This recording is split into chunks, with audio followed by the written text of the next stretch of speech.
Hey dudes, welcome to Splat from the Past, the only 80s themed horror and sci fi show where things can get totally radical. Now, today I will be interviewing a fucking stand up comedy legend, Ritch Shydner. This guy started out in the big stand up comedy boom of the late 70s and carried all the way through the 80s and the early 90s. And I'm going to have him on the show today to talk about that, talk about some of his acting roles. He had that classic, memorable scene at the beginning of Roxanne where him and Kevin Nealon fuck with Steve Martin, and next thing you know, they're having a fencing fight with tennis rackets. Yeah, I can't wait. It's going to be fucking awesome. Going to have that guy on and stuff. And he has a book out. It's been out for a while now, but he has a book out about his amazing wave of the stand-up boom that he caught, and I'm gonna have him on the show. So yeah, here is my interview with Ritch Shydner.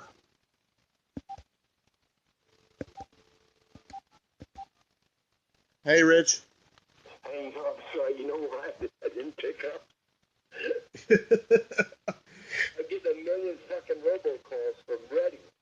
Yeah, That must be the robocall center of California. I mean, every 5 minutes I got in a robocall. So when I was talking to my daughter, and I said, this guy's going to call back. I didn't realize you were calling from Redding because I kept seeing you call yeah, your numbers amongst all the robocalls coming in from Redding. yeah. And ironically, there's no comedy fans over here except me. man, man, that's I don't know what the robocall center's like there, but they are going on. Everybody down here that I talked to today is like they're getting deluged, man, with robocalls for all the props and everything. Freaking crazy. All right. Oh man, Well, Rich, welcome to the show. How are you? thank you. I'm very, very well, Tom. Very well. Yes, it's such an honor because I remember when I was a kid seeing you on an evening at the Improv and your HBO special, and this is really awesome. I appreciate you taking the time today. My pleasure, man. Pleasure. So, did you always know growing up that you were funny? You know, everybody was funny around me, so I didn't really think, I'm special funny. Everybody was funny. All my friends were funny. My dad was funny. Hmm.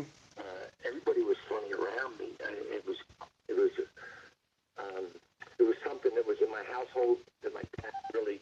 I think most stand-up comics, one parent, maybe both parents, really treasured comedy.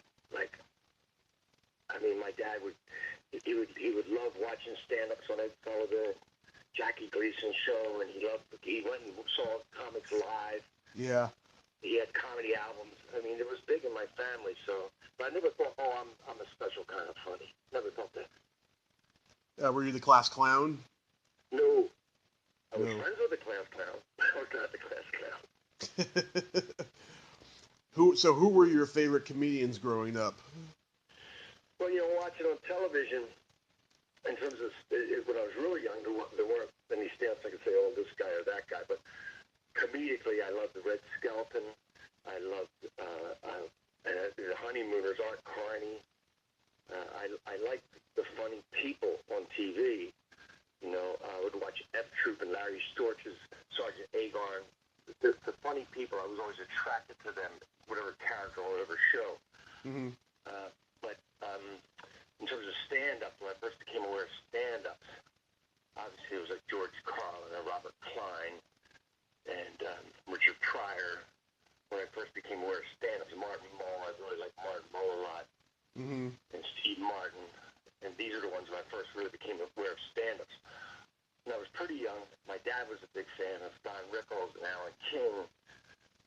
I got turned on to Lenny Bruce by a college professor, so, there were a lot of influences.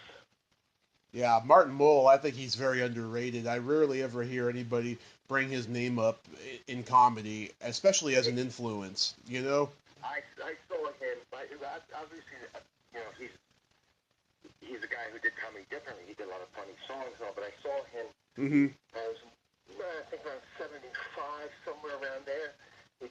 He came through Wilmington, Delaware, and I lived in Jersey across the river, and I went over to Delaware and saw him. It was Martin Mull in his living room furniture. So he's sitting on stage, right, just with like a living room set. And Yeah, he's one of the greats, I think. Yeah, absolutely. So how did stand-up begin for you?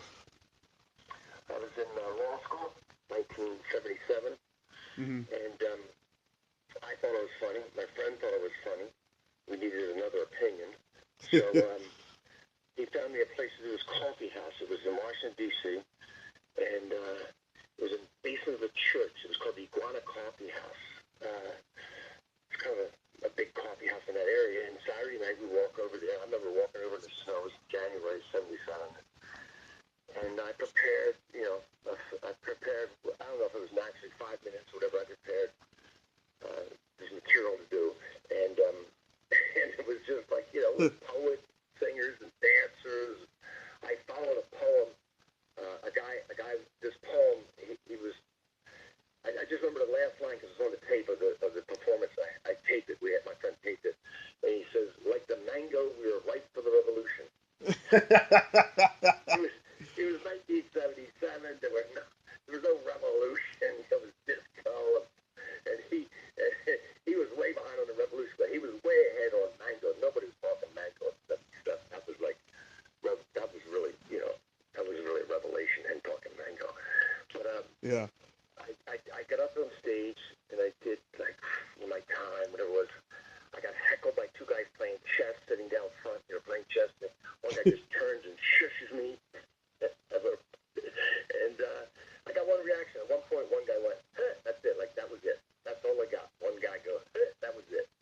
But I started doing it all over town, Washington, wherever I could go on stage, singer-songwriter nights and pubs and these talent shows or whatever. I just went around everywhere and just started doing it. Wow. Chess playing hecklers. They would not allow that today. Oh my God, man! I mean, well, it wasn't. There were no comedy clubs. You remember the only comedy clubs really? I mean, there was New York City and Los Angeles had these showcase clubs. The Comedy Store and the Improv out in LA, and Comic Strip, the Catch Rising Star, and the Improv in New York. But I didn't know they existed in '77. I had no idea, and nobody. I didn't know anybody who was doing stand-up where I was doing it. I kind of bumped in that at one of those singer-songwriter nights. I bumped into Louis Black. He was also running around town doing it. Let's go to Brickskeller in Washington, and I remember we ran into each other. I was like, "Oh, he's doing this too." Right? We were both trying to do it. I had no idea that anybody else was doing it. Wow. So then you moved to New York?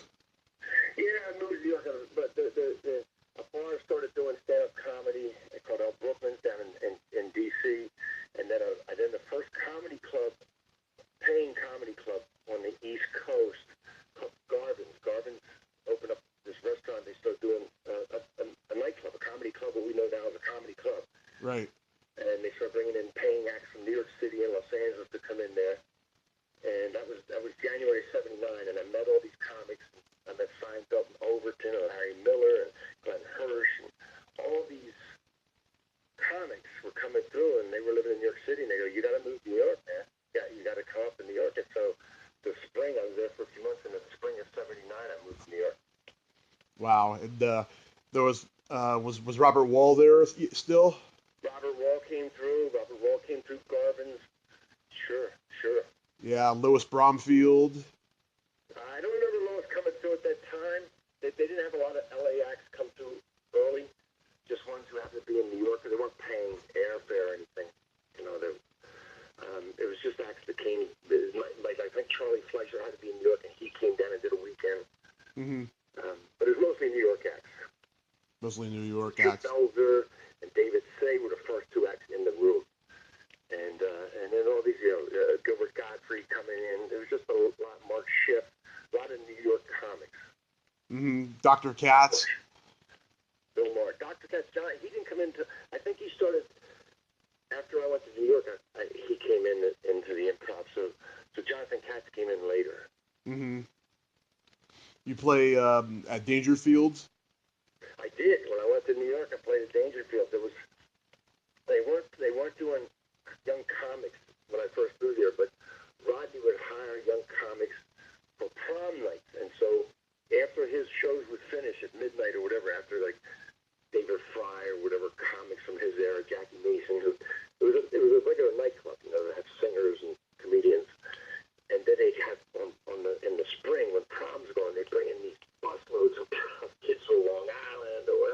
Yeah. come into the city. They were drunk, and they packed the place. And from midnight to 3 in the morning, whatever, you do these prom shows, and you pay $50 or whatever. So I did those, and so you hang out at the club.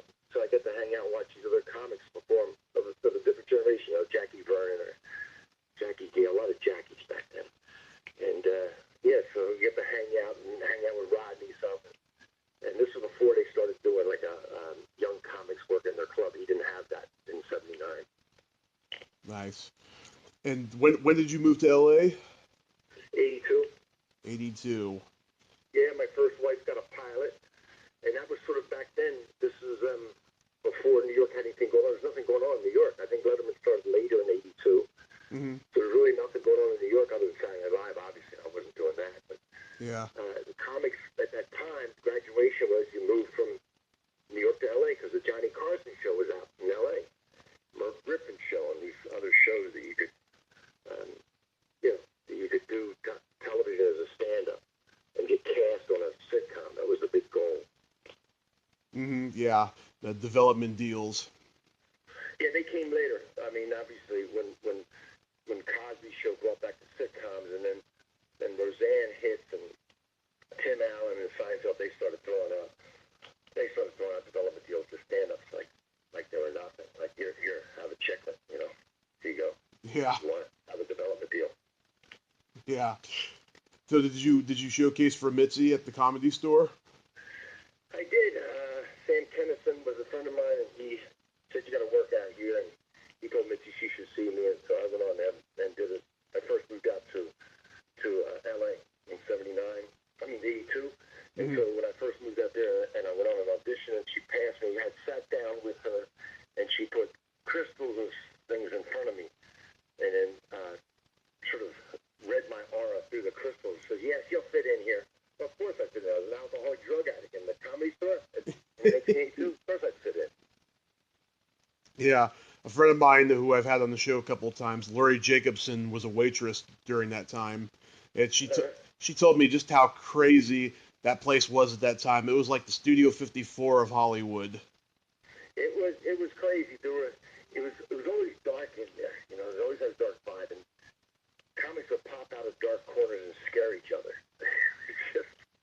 Yeah. It's just it was a dark vibe in there. It definitely was. It was painted black. It was dark. There was no place in the parking lot. You could hang out in the parking lot, but it really wasn't a place for the comics to hang out in the club.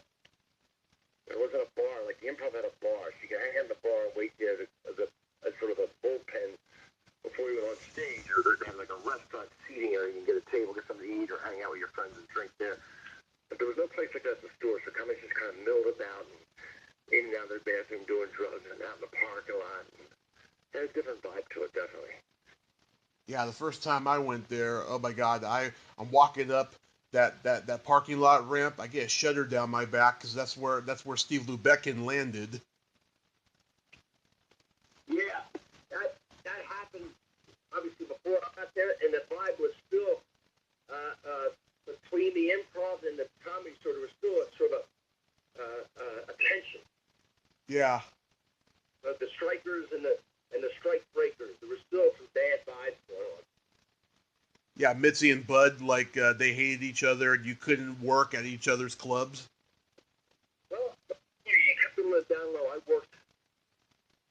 Unfortunately, out there, I worked both the Improv and comics. I mean, and the Comedy Store, and you kind of had to sometimes work around. Like I get a spot that was conflicted. I go, I can't make this one at the store in the Improv, so it'd be easier to switch at the Improv at the store.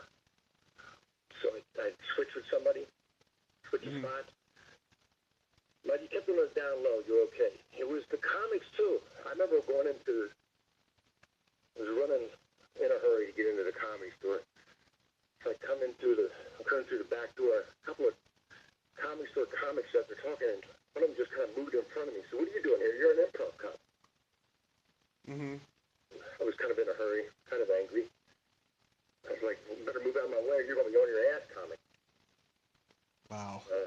It's just like there was that vibe, There was that vibe. Oh, you're an Improv comic or you're a Comedy Store comic. You can't hang out here. You can't hang out here. There's always that thing of like, well,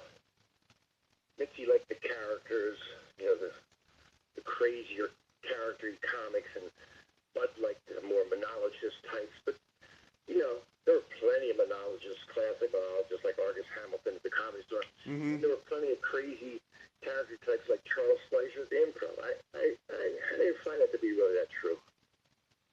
Yeah. I actually met Charles at a Comic-Con a few months ago. He's an interesting guy. Oh, yes, he is. Yes, he is. He's a very, very brilliant guy. Too smart for me to understand, but he's a very funny guy. Yeah. How long into stand-up did you start headlining? Well, I really pretty early. I mean, I really caught the first wave of the clubs. I was down the comic strip at Fort Lauderdale. Was really about the second paying club on the East Coast. They opened up in January 1980, I think. And I was down there, and Kelly Rogers, the comedian, Mark Schiff was there, Joe Bolster, Carol Leeser. We were all down there working this comic strip in Fort Lauderdale. There weren't any paying clubs. I mean, this was like a big deal, these gigs. You know, $350 a week, whatever. We got paid for a lot of money. Mm-hmm. And Kelly, he says, he's on the telephone. There's a telephone in the comedy counter. That tells you how early in the game this was. And he holds the phone to his chest. He says, come over here. This guy, talk to this guy. And whatever he says, ask if you can do it. Just say you can do it. I go to the phone with the guy. He says, I got a club in Ottawa, Canada. I need a comedian next week. Can you do 2 45-minute sets, 2 separate 45? I was like, yeah, sure. You know, you got the gig. Come on up. I couldn't do. I think I had a half an hour if I did everything and they laughed at everything. You know? And I went up there and I did great. And then it was like I went from there, same situation. Guy calls, calls me in the office, and the Ottawa club owner says there's a guy in Montreal wants to talk to you. I went from Ottawa to Montreal. The week after that, I went to Toronto, and I was a headliner. You know, that was it. I came back, you know, end of January or February, whatever it was, in 1980. In my mind, I was a headliner. I closed shows in 3 clubs in Canada. Mm-hmm. That's it. Wow. When you go ahead. After that there was a Jersey gig, and Jerry Stanley, who booked it, I come out to the Jersey gig around 1980 or 81. He says, "You go on second tonight. This ventriloquist act is going to close." I go, "Nah, I ain't. Well, you know, I'm not opening for a ventriloquist act. I'm the headliner." He goes, "No, let these guys laugh." And it was George and Otto. Oh God. I saw that act, man. It was like I watched 5 minutes, and I turned to Jerry and said, "Thanks a lot, man. You just saved me a bombing." Could have followed that, man. That's awesome. Oh, but Greatest act I've ever seen in my life, and hilarious. Yeah. When you made your first appearance on the Tonight Show, were you terrified? Oh yeah, I was so terrified that I broke out in shingles. I broke out in shingles before the show. I had to go see a doctor. I didn't know what they were. These blisters on my butt and my side of my leg. I'm like, what is this? The doctor looks at me and goes, "You got shingles. How old are you, man?" That's like an old man's disease. I was so stressed out doing Tonight Show. I popped out in shingles. Wow. Yeah, no, it was a very stressful situation. I didn't help if I drinking and doing coke all the time, but I mean, it was stressful. Did Johnny invite you to the couch? Not the first time, no. Oh. Until the third time. Wow. And you did a bunch of appearances on there. Did you ever do them with Leno? Yeah, I did 4 with Jay. 4 times with Jay. Mm-hmm. Yeah. You wrote for some sitcoms like Roseanne and Jeff Foxworthy and Dr. Katz and Titus. How did writing for sitcoms come to you? I didn't write for Dr. Katz, but the other ones I did. I was I was on the road. I'd done 5 pilots that didn't get turned into series, so there was all 4 networks at one place. Oh wow! I was out on the road, and I got heckled by Sean Penn in Charleston, South Carolina Comedy Club. I didn't know it was Sean Penn at first. Afterwards, he wants to hang out, so I'm hanging out with him all night long. And yeah, at 5 in the morning, I said, I got to go home, man. I got to get back to the hotel. I'm done. And he said, "Hey, before you go, I want to tell you something." I said, "What?" He said, "You got to move to L.A., man." Like, what? I thought he knew who I was. He just thought I was a funny guy in South Carolina. He had no. I go, "I'm not making a stand. Nobody knows who I am. I'm not getting anywhere as a stand-up."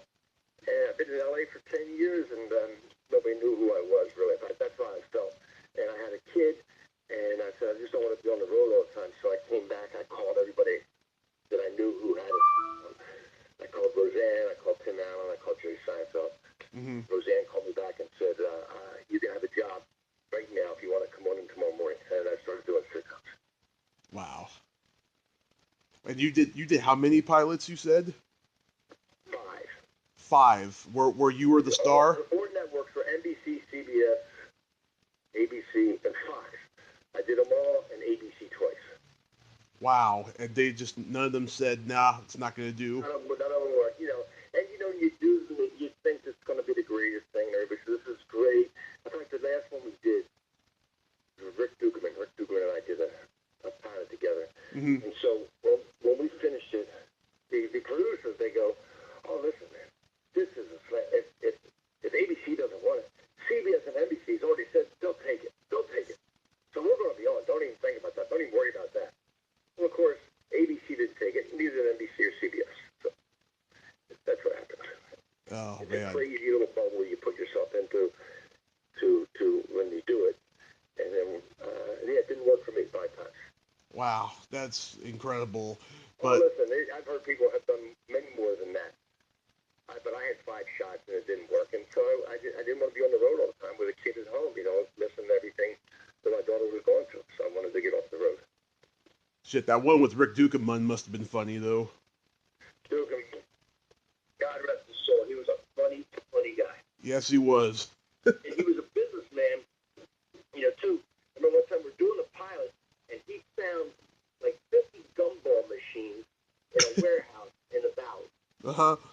Next thing you know, he's got a truck backed up to the studio, to the sound stage, right? Mm-hmm. He comes in, he grabs the mic at the end of our rehearsal, and he announces to everybody, he's got gumball machines sale, $50 a piece at the truck. And so he's selling to everybody. Yeah. The lighter guys, everybody. He's selling machines off the back of the truck. My God. He goes, never miss an opportunity to make money, Shydner. I know. Really, I'm going to give you one free because you're my co-star. But he sold them off the back of the truck, and he sold them all. He sold them all, man. The other guys on the studio lot saw them, and they come over and they go, yeah, I'll take a gumball machine. Man. Yeah. Yeah, that was a He was great. yeah, that was a tragic death too when I heard about that. He had diabetes. Yeah. He had a bout. That's where he found out he had diabetes. He was diabetic, shocking. In the hospital. He was in bad shape. I didn't know, but he just heard, hey, he's in the hospital, so we all go in there. I think I'm going to play like Robin Williams. I'm going to make him laugh in the hospital. Yeah. So I bought a big pound bar of Hershey's chocolate. I went in with our mutual friend Kevin Rooney. So I'm going to, eat this thing while I'm talking to Dugan and ask him all about diabetes while I eat this chocolate bar, right? And so as we walk in, this is where I realized how great Robin Williams was, because we walk in the place, I see him hooked up the tubes, looking like he's near death. Mm-hmm. Chocolate bar just stayed in my back pocket, I've never bought it out, never did any stick, it's like, no, I'm not going to try. Oh my God. That's sad though. But Yeah. he was a great comic. So He was. So some of your acting roles. You played a guard at the Playboy Mansion in Beverly Hills Cop 2. Yeah. Yeah, I mean, you shot like 3 days. A couple of scenes to be shot. I think I was in like 3 or 4 scenes to be shot. And then your on-screen time is like 10 seconds. But that's just the way it happens. They just decide, hey, you don't need this, we don't need this, we don't need that. Then I'm out. But it was good. I got to hang out there for 3, 4 days. Got paid all money. Hung out with Eddie Murphy. Got to see what stardom's like on that level. Awesome to behold. Oh, I know guys who knew Eddie when he was 15, and they said even back then he had an entourage. Oh, he did. Absolutely. Yeah. He used to walk in. I remember him when I was in school and he came in an audition at the Improv. Mm-hmm. Silver turned him down. And he went over to the comic strip and they passed him. And then, of course, Richie Tinkett and Bob Wax took over managing him, and that was all she wrote. I mean, he got signed a lot of couple things. Mm-hmm. He came in to audition at the Improv with, he's got like a cashmere coat, long coat over his shoulders, one of those deals where his buddy just takes it off him before he walks on the stage. Like it's right out of Purple Rain, right? Yeah. He's like, I go, wow, man. You know, he had like, yeah, he had an entourage, exactly. Yeah. Did you get to meet Hugh Hefner? Yes, yes, and didn't hang out or anything, but you know, the Playboy Mansion was. I remember they had a scene in the background of me talking to Eddie. They set up the director. It was Ridley Scott's brother. I can't think of his name right now. I don't want to. Who died? Tony. Tony Scott was directing it, I think. Mm-hmm. They got a scene of girls playing volleyball. Playboy buddies, just in bikinis playing volleyball behind us. They're there to provide jiggle. You know, like they're playing volleyball, so you know, supposed to be a lot of jiggle happening. And Tony we keep reshooting every time. He keeps telling the women, you know, jump up higher, girls, jump higher. You know, when he jump, you know, and I know what he's saying. He's trying to get them to jump up so they get more jiggle action. And I turned to Eddie and said, there's too much silicone out there to get any jiggle. And Eddie does that laugh, right? His big laugh. And then Tony Scott comes over, he goes, what?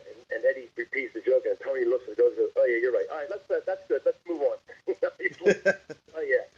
Yeah, what was I thinking? Yeah, you're not getting any jiggle out there. Yeah. Then you had a famous classic scene at the beginning of Roxanne. Yeah, with Kevin Nealon. Yeah, that was fun. It was fun. You know, I think I can never remember whether I'm drunk number one or drunk number two. Neil is drunk number one, or I'm drunk number one. The other guy's drunk number two.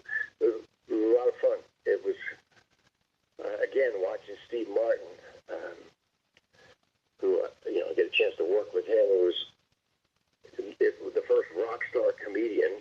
Right. You know, he could draw 10, 12,000 people in a venue. I mean, he was unbelievable. Yeah, it was quite a good experience. How long did that take to film for you? Well, we again, we're just doing the opening scene, but if you notice, it's twilight, right? It's like it looks like the sun is going down. He's coming home from work, and we're acting on the street. Well, so it's August. This was shot up in a place called I can't think of the name of it. So up in Canada. It's shot up in Canada, and it's supposed to look like you know, the Colorado Rockies, like Aspen or something. But they have to have a day when it's cloudy but not raining. Mm-hmm. So they're waiting for a day when it's overcast and not raining in August up there. And so we were up there literally for 5 weeks. We were up there for the whole shoot. And we rehearse, and Kevin and I would rehearse, and then we just go work out. We bought mountain bikes, the first mountain bikes. We had so much money per diem every day we couldn't spend. Yeah. We couldn't spend. You know, we're eating for free in the company, and then we have nothing to do. We're just like tourists. You know, we're exploring the area and waiting for a cloudy day with no rain. Mm-hmm. Wow. Yeah, I love later in the movie when in the bar scene when he has to do those 20 nose jokes. Like just before all that transpires, you're like signaling the guy not to fuck with him. Yeah, that was. I mean, they did that. That was a great opportunity for me. You know, I you know, the director Fred Steps, he liked me and gave me that reaction shot, brought me back for that. And Steve Martin called me the night before we shot that and said, I want to go over the 20 jokes with you. I want to go over the 20 jokes, which are basically a lot of, you know, there were a lot of dick jokes in there. And I got a chance to go through those with Steve Martin. So I thought it was a real honor to be part of him rewriting it. That was really pretty thrilling for me. Yeah, that's one of his best movies, I think. He's amazing. Writer, performer, playwright. He's got it all. Everything. Yeah. Then you did 4 episodes of Married with Children. How did you get that, and why did you leave? I think I did 7. Of the first. I didn't leave. Here's what happened. Mm-hmm. I got the role. I lost the role. Audition. I went down to the wire on the coach that Woody Harrelson got on that role when the coach was replaced on Cheers. I went down to the network. That's where you get down to the last 3 actors. And then the network and the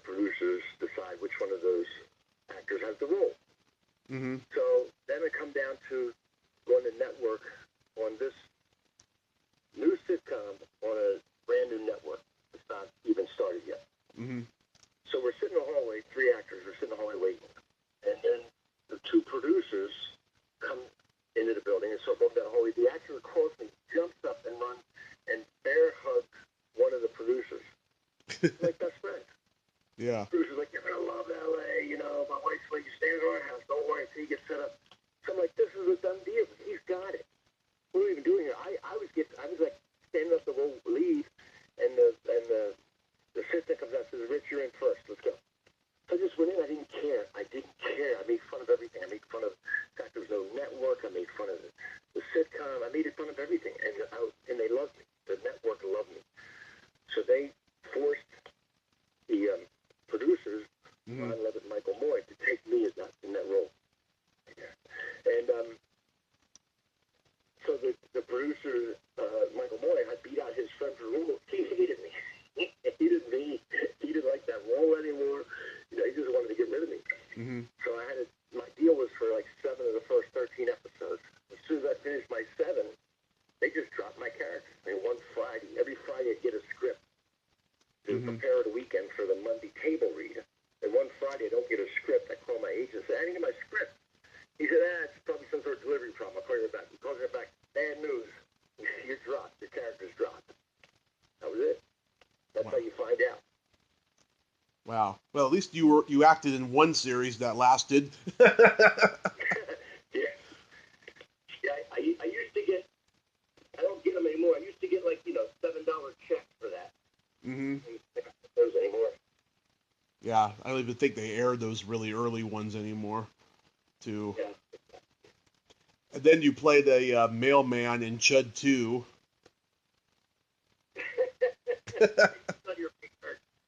I'm a big horror movie buff. I had to bring that up. A couple guys have contacted me online just based on that role, which really was just only zombies, right? A zombie role is what it was. I still have the teeth, the prosthetic teeth. Yeah.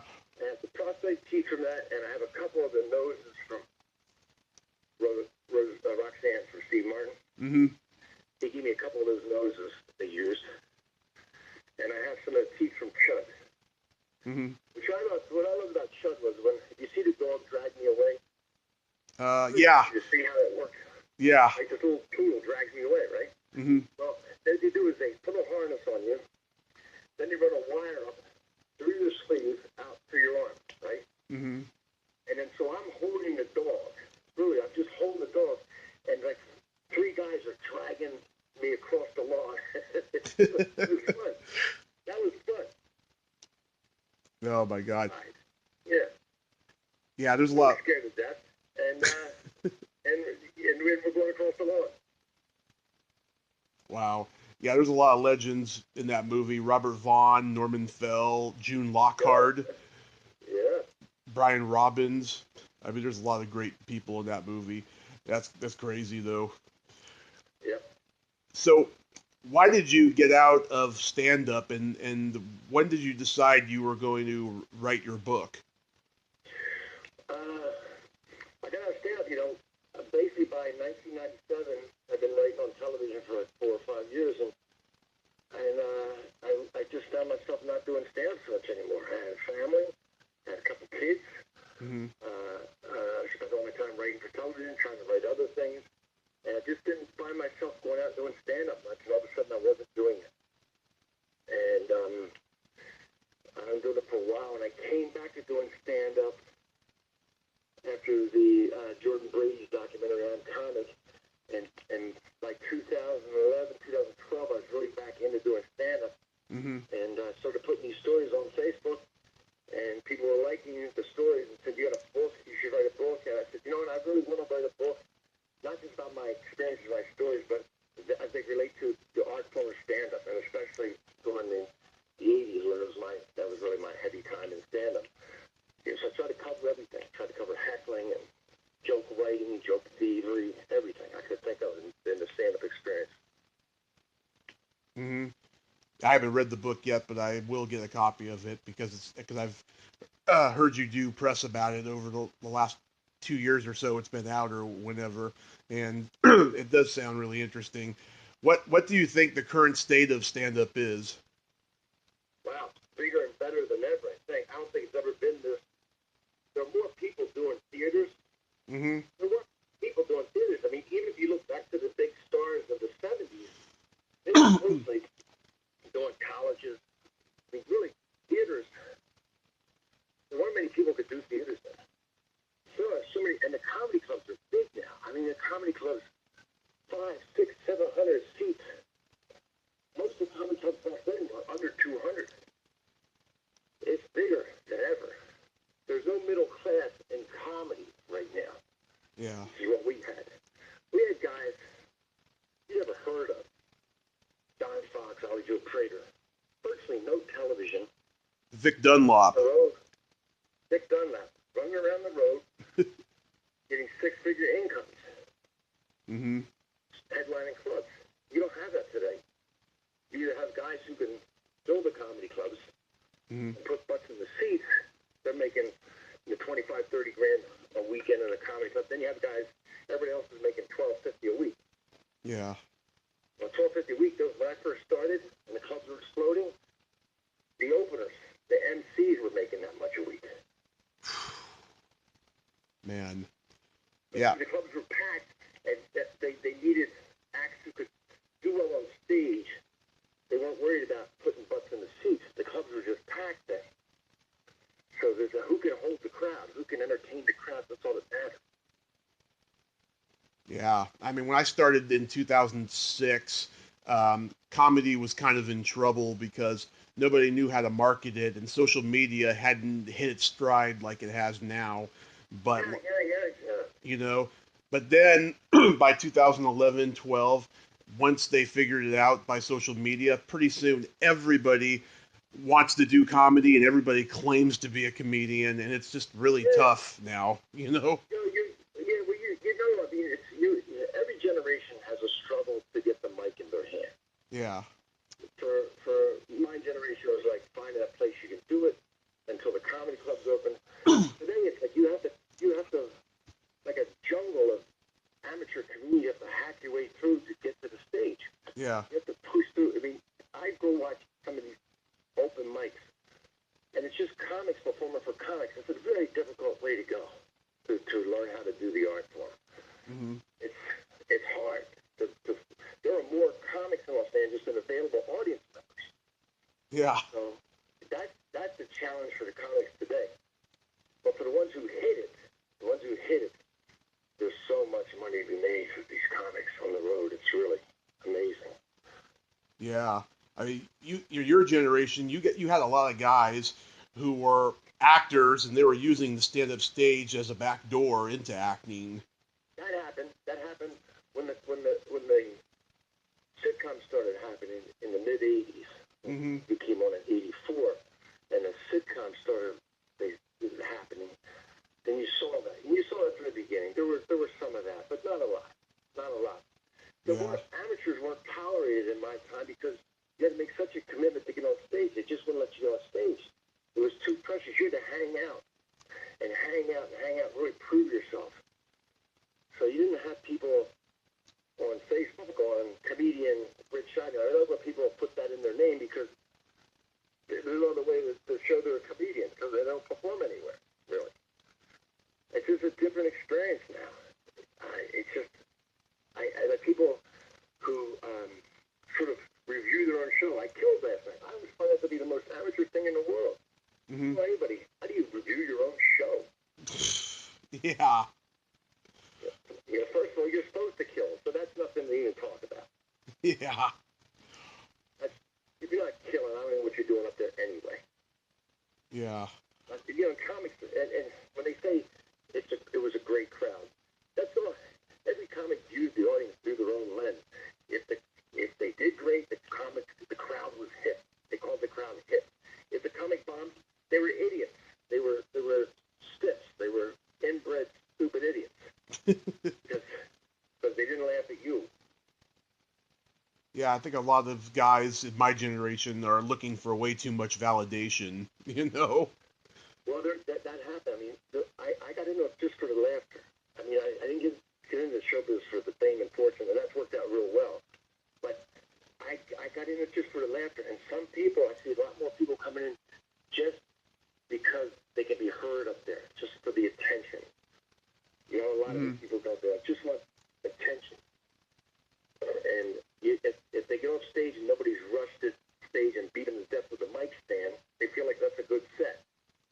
Yeah. because people have to listen to what they say. I don't know. Yeah. Do you think because the comedy clubs are so corporate now, do you think a lot of comedians in the next few years are going to like turn to like theaters and do one man shows so they can be heard?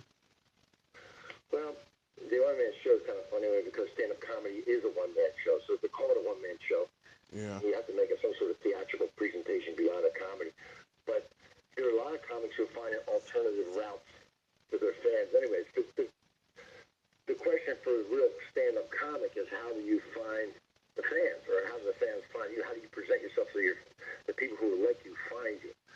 And the alt comic movement in the 90s, that was an effort, I think, to get away from the corporate comedy clubs so they could find their fans, fans who would like what they were doing, and also to change the rhythm. Every generation has to change the rhythm of stand-up, to make it personal to yourself, to your generation. So where you do that, if it's not the corporate comedy rooms, then they find other places. Doesn't Doug Stanhope just do bars around the country? He doesn't go to any comedy clubs that I know of it. Yeah. I think there are a lot of comics who find other places to go to do their comedy. I saw Maria Bamford do a special where she's just in her living room with her parents. I mean, Yeah. how creative is that, man? Yeah. I mean, there was a lot of guys who came through that alternative scene in the '90s who I thought were pretty terrible. I wasn't a fan at the time of that new scene, but in the last like 10 years or so, there's a lot of guys who have gotten way better, I think. Look, you have to find a new place to do it. You have to find a place to do it that was creative. Yeah. I don't have any judgment about how that goes. It's just up to you to find a place where you can do what you want to do, especially if it's different than what clubs. They take on personalities, and the crowd they attract takes on the personality. I think for a while there, it got real. There was a wave of stupid comedy that came in. I don't mean funny stupid. I just mean like ignorant stupid Yeah. comedy that came in the 90s. And younger comics, and especially ones who had a different view than that, had to find a different place to win because the crowds they were facing were like, they didn't like it. Do you think Kinnison started alternative comedy? I think Tennyson. Yeah.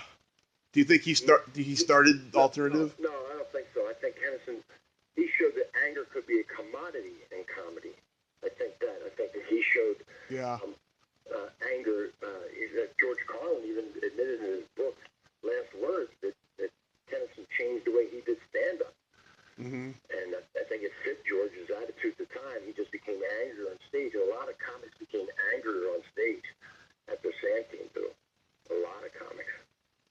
Yeah, He showed you can make money doing it. There were a lot of comics whose acts became a little angrier.